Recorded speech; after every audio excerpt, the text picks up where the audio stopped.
Ang programang ito ay rated SPG. Striktong patnubay at gabay ng magulang ang kailangan. Maaaring may masiselang tema, lengguwahe, karahasan, sexual, horror o droga na hindi angkop sa mga bata. Police escort ka pa?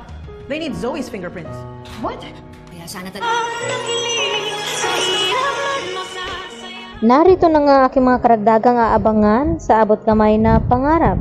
Ikinagulat naman dito ni Moira nang dumating itong si Giselle na may kasamang mga pulis at nagtanong itong si Moira na kung bakit may escort pa daw itong si Giselle na mga pulis. At dito nga na sinabi ni Giselle kay Moira na kinakailangan daw nilang makuha ang fingerprint dito ni Zoe. At gulat na napatayo naman itong si Zoe dito sa kanyang kinaupuan. At wala na nga magawa pa itong si Zoe dahil kinakailangan niya ngang sumama sa mga pulis upang kuhaan na nga sila ng fingerprint silang dalawa ni Moira. Kaya naman, nadiskubre ngayon dito ni Giselle na magkatugma nga itong fingerprint ni Zoe dito sa medical supplies na nakuha ng mga kapulisan. At tinanong ni Giselle itong si Moira na kung ano daw ang motibo nilang dalawa ni Zoe na kung bakit nagawa nga nilang saktan itong si Don Pepe at nagawa nilang ipakidnap.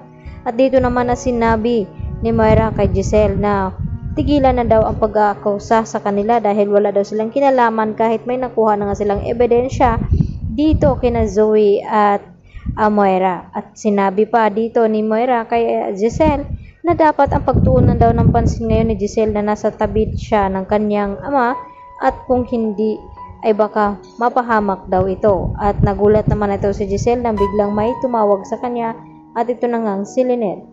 At dito naman na hindi makapagsalita itong si Lynette dito kay Giselle dahil babalita niya sana na na-cardiac arrest nga itong si Don Pepe at hindi pa nila malaman kung ito'y makasurvive dahil patuloy pa rin ito nire-revive dito ni Doc Carlos at dito nga ni Annalyn at Doc Lindon.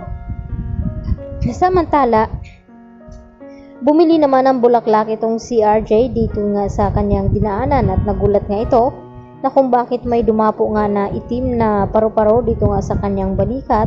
At dito naman na sinabi ng tindera na ganyan daw noon sa kanyang nangyari na may dumapo daw na malaking butterfly dito sa balikat. Hudyat daw ito na may mamamaalam sa kanyang pamilya. At hindi na nga nag-aksaya ng panahon itong si RJ kaya agad niyang iniwanan itong sukli at hindi na kinuha dahil naalala ni RJ na ang kanyang papa ay baka nasa peligro. At hindi nga siya nagkamali dahil nang dumating nga itong si RJ dito sa East Ridge Hospital ay ito na nga ang kanyang naabutan na nire-revive na nga itong kanyang ama na si Don Pepe. At hanggang pag-iyak naman ang ginawa dito ni Annalyn dahil sa akala ni Annalyn na talagang recovery na nga itong kanyang lolo dahil sa nung nilapitan niya nga ito at kinausap ay nagawa nga pisilin dito ni Don Pepe ang kanyang kamay. At wala naman silang kaalam-alam na may ginawa pala itong si Carlos upang hindi na nga tuluyang magising itong si Don Pepe dahil sa sinabi din dito ni Lynette na sana raw makapag-recover na nga at gumaling itong si Don Pepe nang sa ganon makapagsabi ito kung sino nga ang may pakana sa kanyang nangyari ngayon at nararapat lamang na maparusahan ito at makulong. Kaya agad na gumawa ng aksyon itong si Carlos nang sa ganon ay hindi magkatotoo ang hinihiling dito ni Lynette dahil kapag nalaman niya na itong si Zoe ay anak pala ni Carlos at nagsisinungaling ito ay talagang may kalalagyan din itong si Carlos at alam din nito na nakipagsabwatan pa ito kay Moira. Lalo pat itong si Carlos ang may dala ng mga medical supplies dito na para kay Zoe na gamutin niya nga dahil sa nabaril nga ito ni Don Pepe nung ito itatakas sana.